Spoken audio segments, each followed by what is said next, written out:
And we're back. What's up, everybody? Let me make sure I sound good on my end, on your end. What is going on? Be sure to lick that like button.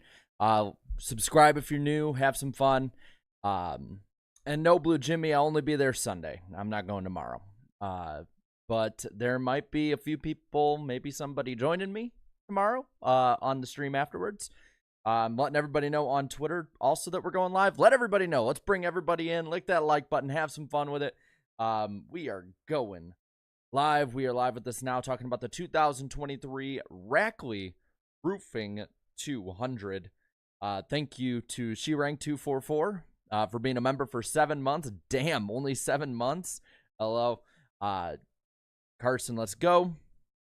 Yep, I see people talking about Deegan. We're going to talk about Deegan. I actually have a funny surprise for you guys. It's something I ordered that I think a lot of y'all would like. But get those likes up.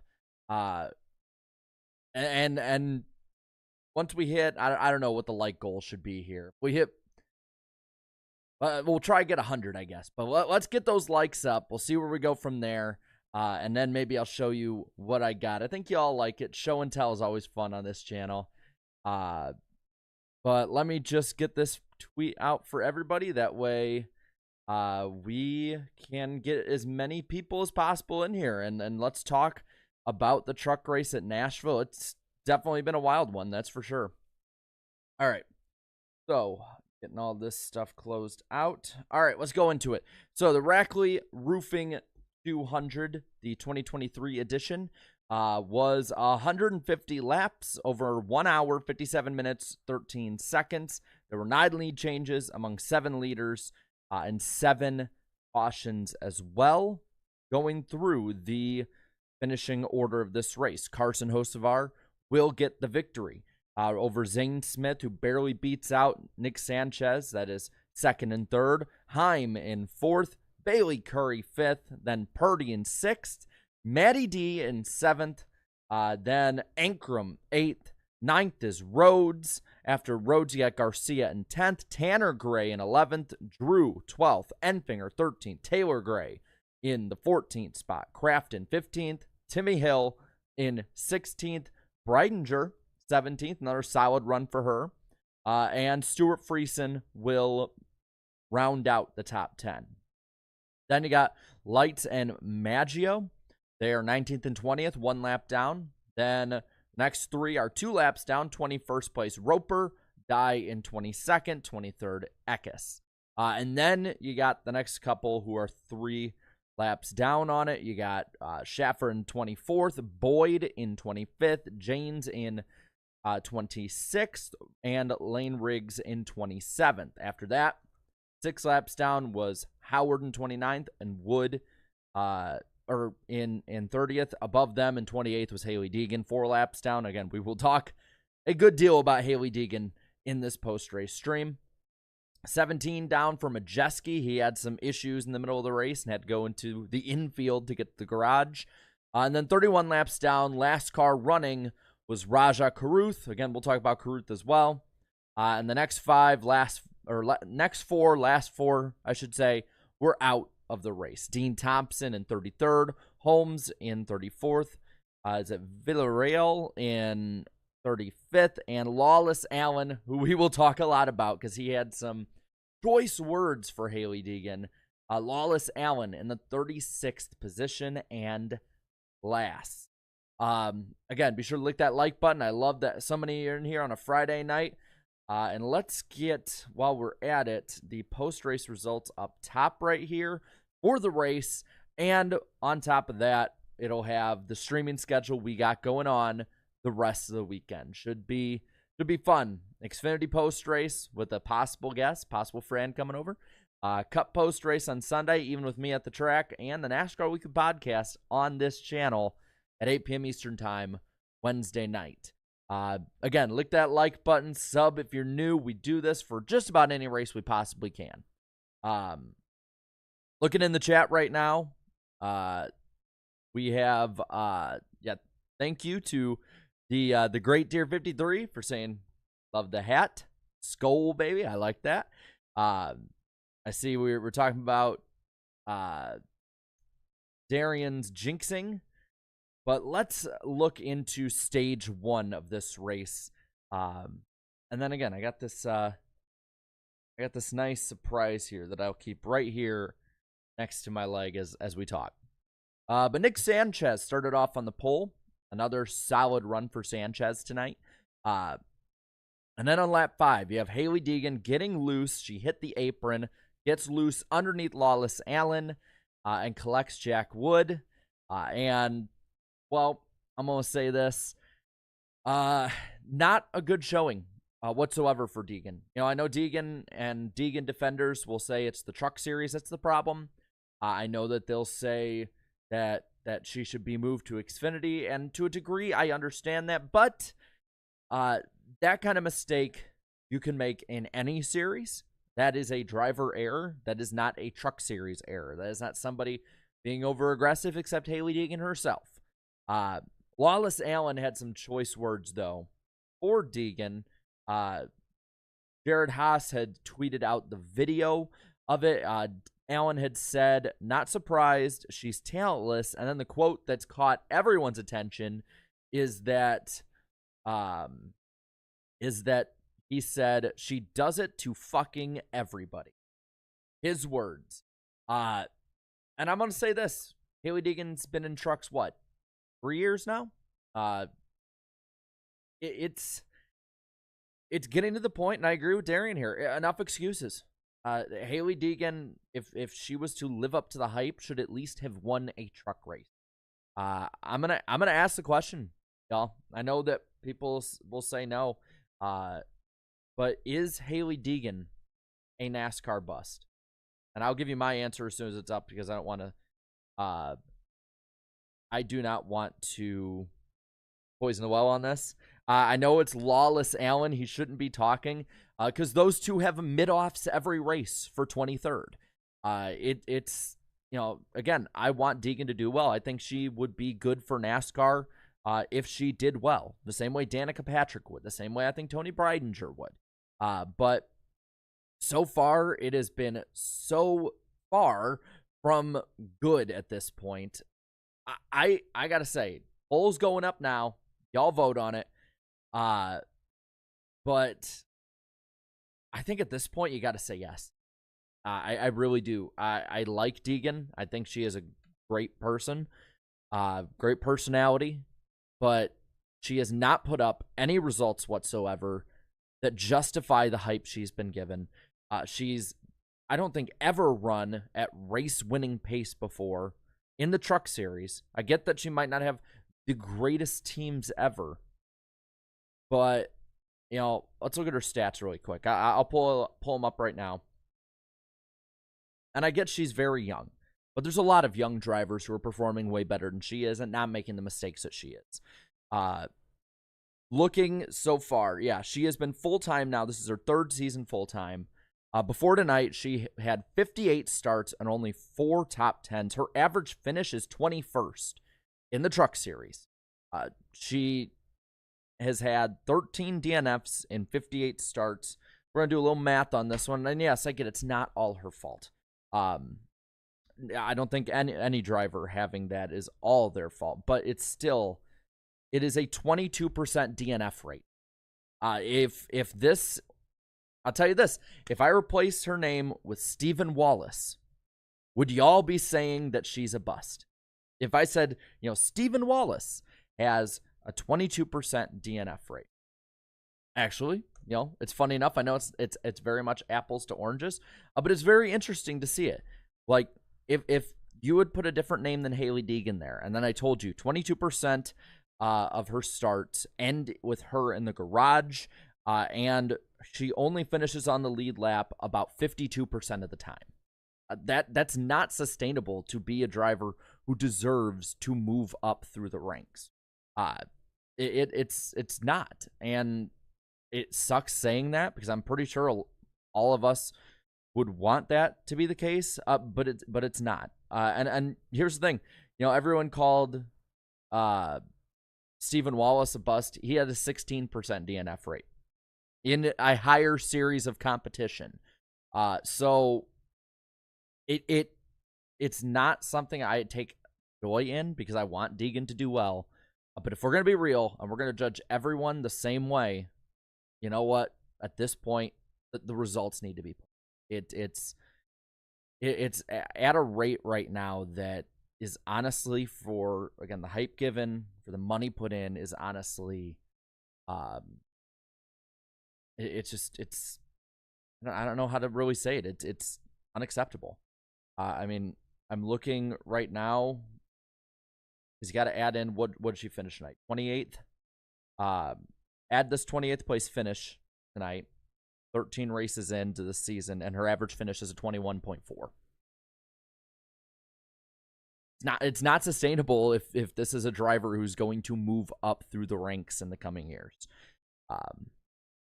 You know what? She has a great YouTube channel, and if she wanted to, she could probably live the rest of her life on being an influencer. I saw Steven Toronto had tweeted this, and it's about the best description I can give, and I'll end out on this about her. But honestly,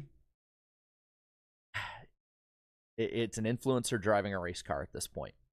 That's all she's accomplished. I see in the chat, I mean, seeing some of these comments here, Deegan could do better in Xfinity, but has done nothing to deserve a call to move up to the Xfinity Series. I agree. And we saw that when she ran up, I think she finished like 13th at Las Vegas. And, there are flashes. But there were flashes with other drivers too.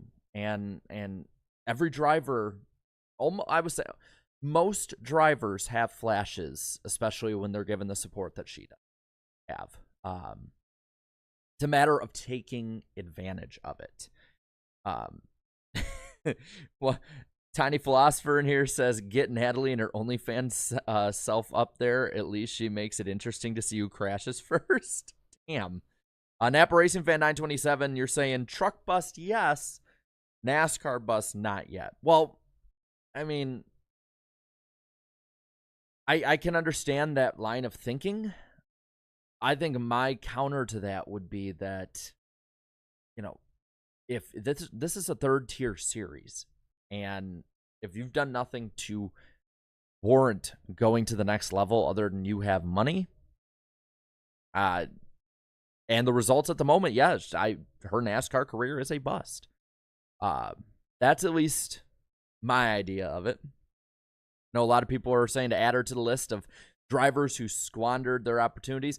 And I see a lot of talk, too, about, another driver who had a bad run tonight, but not of his own making. Talk about him in a moment. Rajah Caruth. We're going to talk about Rajah because he showed out a little bit today and just had some terrible luck. But going through here, let's move on. We are 5 laps into this review.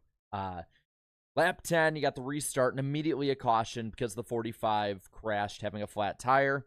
And there was a damn phone on the racetrack. I'll give you this one, and it's sort of a joke, but also kind of promotion here. Lick the like button if you wouldn't forget your phone on a racetrack or on a truck to fall off onto a racetrack. From what it sounded like, it was, I think, the 46 truck, I want to say. His crew chief had left the phone, his phone on there, and he went on track, and the phone ended up on the backstretch. While I am not necessarily a big-time, Tennessee fan, it is funny what NASCAR Chasm said, that the struggles of Clemson in Tennessee continue. First, they get beat 31-14 by the Vols, and now they get left on the backstretch. But I'll say that is something I haven't seen. I have never seen something like that before, where a phone ends up on the track. So good job, NASCAR. You've once again amazed me. But lap 17, they have the restart, and this starts a run where it is Nick Sanchez versus Rajah Caruth for the lead. And on lap 36, Rajah takes the lead. Sanchez then crosses over, and Caruth starts slowing a ton. Zane Smith goes by, and ultimately they start fighting for the lead. But Rajah fell back because of a loss of fuel pressure. The truck had made or had a malfunction I don't know what exactly they said it was, other than just there was no fuel pressure. But it took him out of the race. He ended up being in the garage for a while, 31 laps down. But he had race-winning pace out there. And again, this season so far, Rajah has shown time and time again, he is able to compete for wins. He is developing. I want to compare. By the way, we're going to end the poll now, asking if Deegan was a bust or is a bust. 69% of you say yes. Nice. But this is where you see the differences of a driver developing versus a driver who is stagnant. Rajah Caruth is developing as a driver. He is getting better each week. He's competing for wins. And yes, Darian, you jinxed him.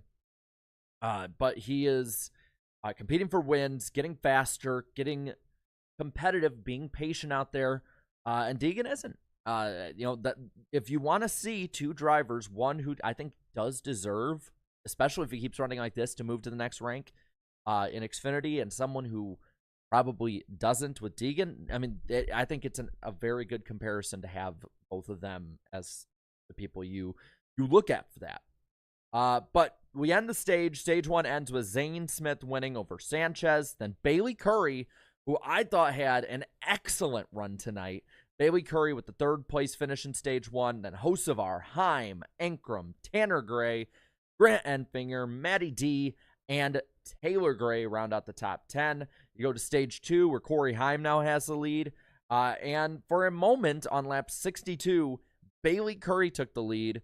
Curry doesn't really have all that many opportunities the way that other drivers in the Truck Series have had. So he had a good opportunity, ran fast all night, was in the top 5, top 10, almost exclusively the entire night, and ended up coming home with a 5th place finish with it. So, you know what? Like, that's the stuff I love to see with the Truck Series. I think that's something that's missing from the Truck Series in a way. The Xfinity Series, too, is drivers getting that one-off chance and then making the best of it. I mean, it's awesome, man. But, you know what would be cool to do, kind of tie in with our buddy Eric Estep, with us talking about Bailey Curry? Spam some ghost emojis in the chat, just some ghosts or something. I think that would be something fun to do. Spam the ghost for Curry in the chat. As we move on to talk about another driver, Ty Majeski, who on lap 73 ended up getting really slow on the track, going to the garage. He would finish 17 laps off the pace in 31st. I don't know what exactly happened there. I'll be real. There's not many explanation on FS1. Grover Cleveland asking, what shirt am I wearing? The Never Lift Norm Benning t-shirt. Love me some Norm Benning, and keep an eye out. Might be doing something fun with Norm Benning this summer. I think everybody will like it. Which it reminds me, I got to work on that this week. Lap 84, we have Stuart Friesen spinning. He brings out the caution. I love it. We got those ghost emojis for Bailey Curry. I love it. By the way, click that like button too while you're at it. Let's get as many likes as we have ghosts in the chat. But he spins out to basically bring out a quick run to the finish of Stage 2. DiBenedetto stayed out. He was the only one to stay out on old tires. But the stage would end with Daniel Dye spinning and then Lane Riggs crashing with Brett Holmes, with Heim getting the stage win. Carson Hocevar in 2nd. Then DiBenedetto, Zane Smith, Ben Rhodes, Ankrum in 6th, then Tanner Gray 7th, Curry in 8th, Eckes in 9th, and Drew rounding out the top 10 in Stage 2. From there, we get the final stage of the race. 49 to go. They have the restart. Corey Heim runs off with the lead over Carson Hocevar. Only about 4 or 5 laps later, Dean Thompson is in the wall after having pit issues with, I believe it was Grant Enfinger. But then we have our last long run of the night. With 41 to go, we have a restart. Hocevar nabs the lead on that restart and runs off. And for the last bit of the run, it was Hocevar running off with the lead and Zane Smith chasing him down. And I got to say, I think Zane would have wanted it to stay green because while they would stagnate the lead a little bit here and there, you would see just on any given lap, Zane would hook something up on the high side and pick up 3/10, even when Carson wasn't in traffic. I honestly think that 38 is winning this race if they stay green. But with 10 to go, they didn't, because Friesen and Eckes ended up crashing. And that would lead us to a restart with 3 to go. I'll read that super chat in a moment, but thank you very much, Tyler and Friends in Gaming. I appreciate it a ton. With 3 to go, we have the restart. 6 trucks stay out. The rest come in for tires. Hocevar and Zane Smith run out. They're the ones that are going to battle for the lead. And you have Nick Sanchez coming up on fresh tires, charging. He can only get to be side-by-side for second place as Hocevar grabs the win. His second, I believe, now in the Truck Series. And Hocevar just having a dream end to spring and start to summer. He has been, honestly, when it comes to performance and what's expected of him, he's become the hottest driver in NASCAR for performance. So you love to see it. I know Darian in the chat can speak on my behalf with this too, as the sirens roll by. But Carson's a great guy, and I think he is a great driver too, and I love seeing this good stuff come for him. Alessandro asking, is it fun to be a Vikings fan? It is until it's not. That's about the best way I can describe it, other than just being a glutton for But looking at this super chat from Tyler and Friends in Gaming for $5. Thank you, by the way. And you say, Rajah has used his championship car to show his talent, and Deegan has flopped with the best crew chief in the series, arguably. Damn. I mean, again, some might think that people like us who are being critical of Deegan while praising others might be a little, what would you call it? A little harsh, but I don't think it is. I think it's warranted at this point. By the way, we're 8 likes away from 100. Let's get to that like goal, and I can show you the surprise. I can't use it right now just because I would break my computer. But I can tell you now that the barbecue is going to be real fun with this thing. It's going to be great for pool parties. Looking in the chat, what else guys got to say? And we'll go from there. Let's see. Rajah deserves it more. He's running top 10 week in and week out.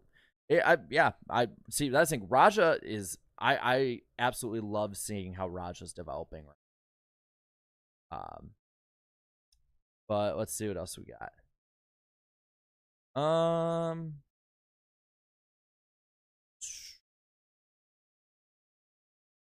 I like the Avenged Sevenfold thing in there. Oh, and we hit the like goal, by the way. Again, we'll be live tomorrow, a little later Sunday, but I'm going to see about getting the other podcast guys in on it, maybe Sunday.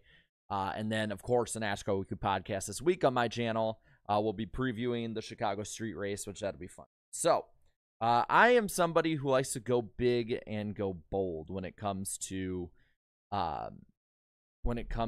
how I celebrate the 4th of July, put on shows, all that stuff.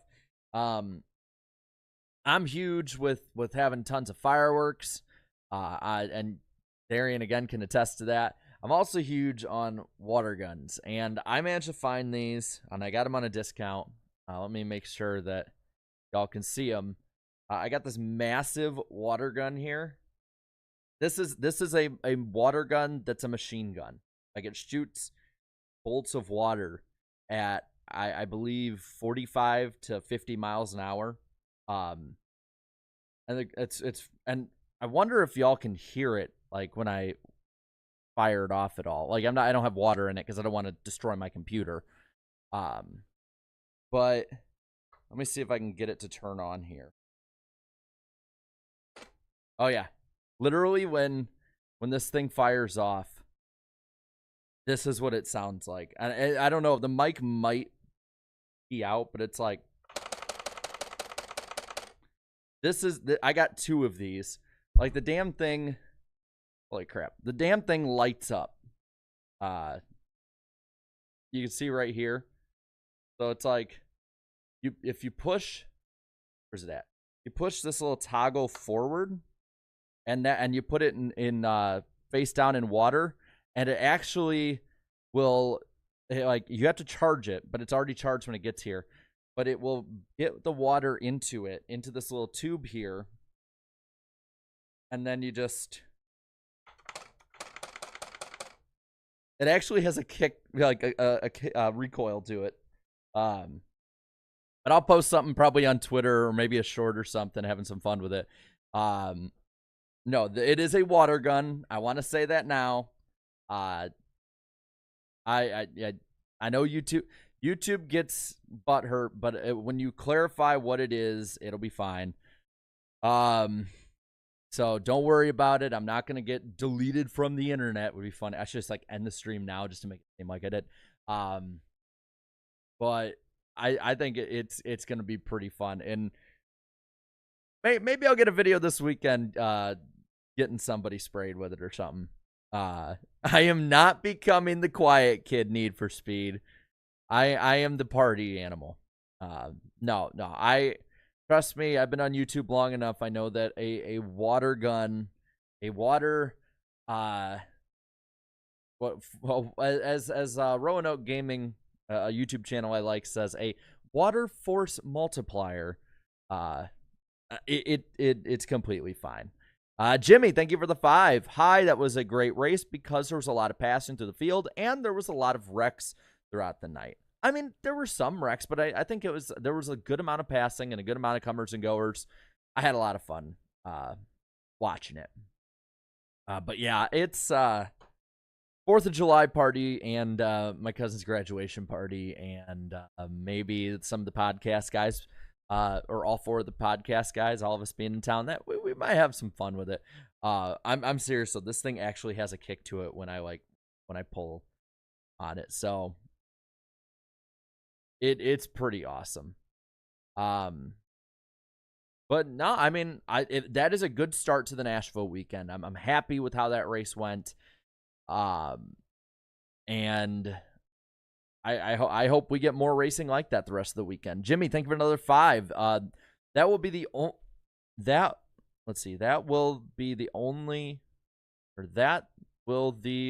be 2 races a weekend. The Cup race on Sunday because of it'll be one of only 2 races in the weekend because the weather will be bad on Sunday. Again, I'm going to say what I've said over and over and over again. Never underestimate NASCAR's ability to get a race in. I've learned that ever since the current regime took over from old Brian France. They will find a window, especially on big NBC. Hopefully it doesn't get too much off. Right now, it's about a 45% chance. I know a lot of people are, and I know later in the night, there's more of a shot like in the evening, but it has been steadily going down for the chance of it. But it looks like that there might be thunderstorms with hail and damaging wind, according to the forecast. So we'll keep an eye on that. We'll talk about that in the stream tomorrow. But you know what? Whether it happens or not, we'll be here to cover it. I do have to be on the road on Monday, so you might see me coming from a car if I'm streaming. But we'll figure it all out from there. No matter what happens, we're going to watch the race. We're going to have a ton of fun, and we're going to have a great weekend. So I hope y'all do too. And I will see y'all tomorrow. So have a good one. Night, everybody.